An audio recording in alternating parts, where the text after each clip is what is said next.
আসসালামু আলাইকুম সবাইকে। অপরাধী ভালোবাসা গল্পের 9 নাম্বার পার্ট। তো বেশি কথা না বলে চলুন গল্প শুরু করা যাক। কায়নাত মুচকি হেসে বলল, সুখী না হয়ে উপায় আছে? মা পেয়েছি, বাবা পেয়েছি, 2 জন বোনের মতো ননদ পেয়েছি, আর ভাইয়ের মতো 3 জন দেবর, সাথে তো চৌধুরী বাড়ির সকল সদস্য আছেই। আমার থেকে সুখী আর কে আছে বলো? সুরঞ্জনা প্রাণ খুলে হাসলো। কায়নাতের মাথায় হাত বুলিয়ে বলল, পৃথিবীর সব সুখ তোর হোক, দোয়া করি সবসময় সুখে থাক, সুস্থ থাক। কায়নাত বলল, সব দোয়া আমাকে করলে হবে? আমার জামাইকে একটু করে দিও। সুরঞ্জনা খিলখিল করে হেসে উঠলো, তারপর বলল, 2 দিনে জামাই পাগল হয়ে গেছিস? কায়নাত বলল, পাগল হবো কেন? আমার জামাই পাগল, তার মানে তার মাথায় একটু সমস্যা আছে, তাই বলছে বেশি বেশি দোয়া করো যেন সে ভালো হয়ে যায়। সুরঞ্জনা কপাট রাগ দেখিয়ে বলল, বুড়া কি আবার? উনার বয়স কত হবে? 30-32 এর মধ্যেই তো হবে, এটাকে বুড়ো বলে? কায়নাত মুখ একটু কটু করে বলল, 30-32 আর আমার সবেমাত্র 15-16, এখনো হতে কয়েক মাস বাকি আছে। আমি তার হাঁটু সমান বাচ্চা, খুকি একটা মেয়ে, কি করে পারলো সবাই ওই বুড়ো লোকটার সাথে আমাকে বিয়ে দিতে? সুরঞ্জনা কপাল চাপড়ালো, এই মেয়ের সাথে কথায় সে কোনো কালেই পারেনি, আর না আজ পারবে।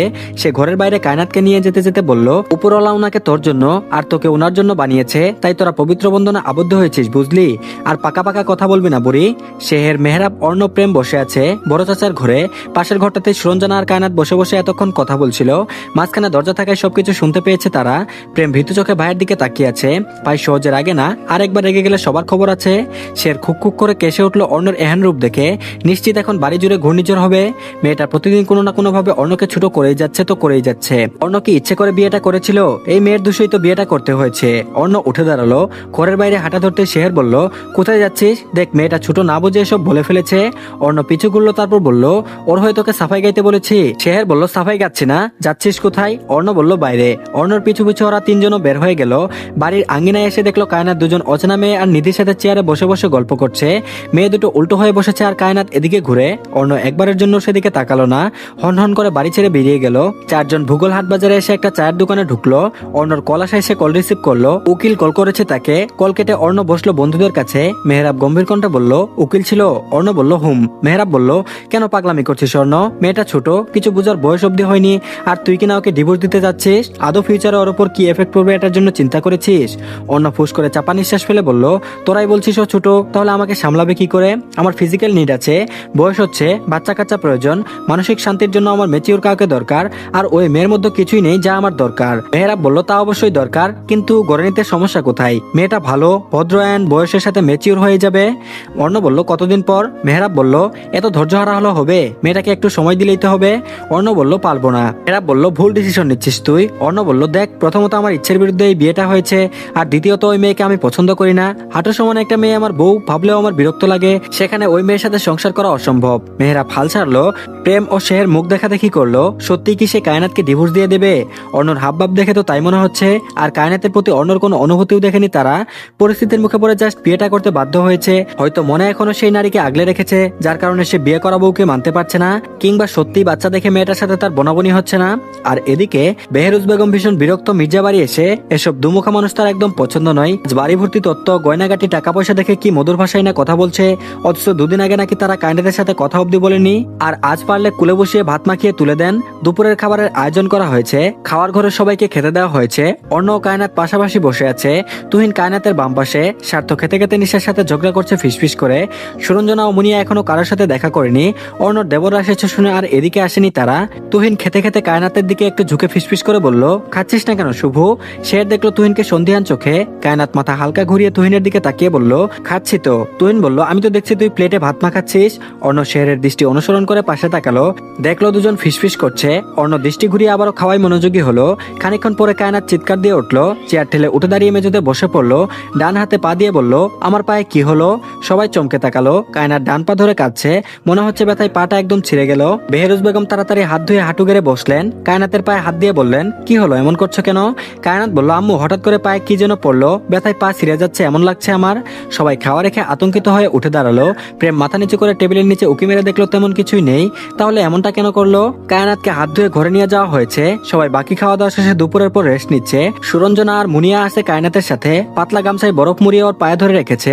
কায়নাত কাঁদতে কাঁদতে চোখের পানি নাকের পানি এক করে ফেলেছে। মুনিয়া মুখটা একটু করে কায়নাতের দিকে তাকিয়ে আছে। মেয়েটা কি খুব কষ্ট পাচ্ছে? কি করে এমন হলো? তুহিনের মা এসে অর্ণকে কায়নাতের ঘরের সামনে নিয়ে এলেন। মূলত তাকে বিশ্রাম নেওয়ার জন্য এই ঘরে এনেছেন। অর্ণ জানে না এই ঘরে কায়নাত আছে। তিনি ঘরের দরজা খুলে অর্ণকে ভেতরে যেতে বললেন। পেছনে তিনি নিজেও ঢুকলেন। কায়নাত সহ সুরঞ্জনা ও মুনিরা চমকে তাকালো পেছনে দেখে ঘরের সামনে অর্ণ দাঁড়িয়ে আছে। সুরঞ্জনা আর মুনিয়া তাড়াতাড়ি উঠে বসে তুহিনের মা বলল, জামাই বিশ্রাম নিবে, তোরা ঘর থেকে বের হ, আর জামাইয়ের কিছু লাগে কিনা দেখিস কেমন। সুরঞ্জনা ও মুনিয়া মাথা নাড়িয়ে ঘর থেকে বেরিয়ে গেল, সাথে তিনি নিজেও। কায়নাত ভীতু নজরে তাকিয়ে আছে সামনে পুরুষটির দিকে। লোকটা এমন অদ্ভুত নজরে তাকিয়ে থাকে কেন সব সময়? কেমন যেন অদ্ভুত সেই চাহনি, দুরু দুরু বুক কাঁপে। বেশিক্ষণ তাকিয়ে থাকা যায় না। অর্ণ ফুস করে নিঃশ্বাস ফেললো। বাড়ির সবগুলো ঘরে মানুষ দিয়ে ভর্তি করা, তার মাথা ব্যথা করছে, একটু রেস্ট নেওয়া প্রয়োজন। কিন্তু এই মেয়ে যে এই ঘরে থাকবে এটা কে জানতো? এখন তো মন চাচ্ছে মেয়েটাকে তুলে এক আছাড় মারতে। কায়নাত বিছানা ছেড়ে কোনো রকম উঠে দাঁড়ালো, শাড়ি ঠিক করে বলল, আপনি রেস্ট নিন, আমি বাইরে যাচ্ছি। পা খুঁড়িয়ে খুঁড়িয়ে দরজার কাছে এলো। অর্ণ তীক্ষ্ণ চোখে সেই ক্ষত পায়ের দিকে তাকিয়ে রইল নিশ্চুপ হয়ে। কাছে আসতেই কায়নাত পড়ে যেতে নিলেই অর্ণ ধরে ফেললো, দাঁত চেপে বলল, ঠিক মতো হাঁটতেও পারো না নাকি? বলেই পাজা খুলে তুলে নিল। পেটের উন্মুক্ত জায়গায় অর্ণর পুরুষালী হাতের ছোঁয়া লাগতেই চোখ খিচে বন্ধ করে ফেললো সে। শিরশির করছে পায়ের পাতা, কাঁপছে বক্ষস্থল। শুকনো ঢুক গিলে অর্ণ বিছানায় নামিয়ে দিল।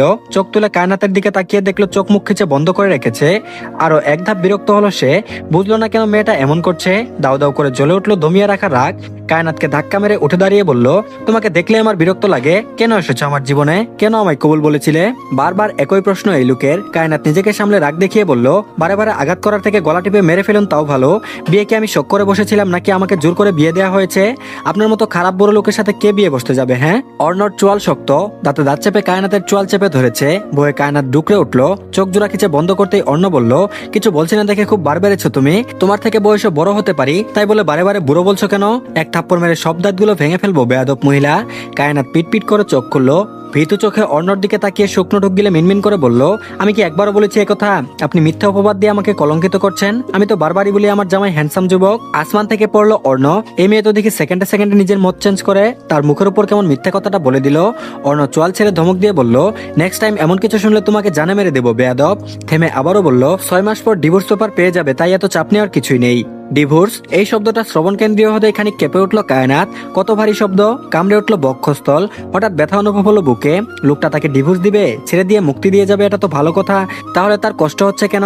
চোখ ঝাপসা হয়ে আসছে কেন? কেনই বা যন্ত্রণা হচ্ছে বুকে? অর্ণ বেরিয়ে গেছে ঘর থেকে। কায়নাত বসে আছে বিছানায়। থমথমে শান্ত পরিবেশ। ঘুমট ভাবটা তীব্র হচ্ছে সময়ের সাথে পাল্লা দিয়ে। বুক পেটে যাচ্ছে। কায়নাত বালিশে মুখ গুজে কেঁদে উঠলো।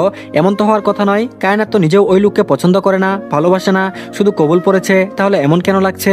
রাতে খাওয়া দাওয়া করে বড়রা তাদের মধ্যে কিছু কথাবার্তা বললেন। কায়নাতকে এসে খাইয়ে দিয়ে গেছে সুরঞ্জনা। বাড়িতে কক্ষ খুবই কম। এক ঘর কায়নাত ও অর্ণর জন্য ছেড়ে দিয়েছেন, বাকি সব ঘরে সবাই ম্যানেজ করে নিবে। ছাদে প্রেম, স্বার্থ, শের, মেহরাব ও অর্ণ বসে আছে। দমকা হাওয়া বইছে, থেমে থেমে মেঘ ডাকছে।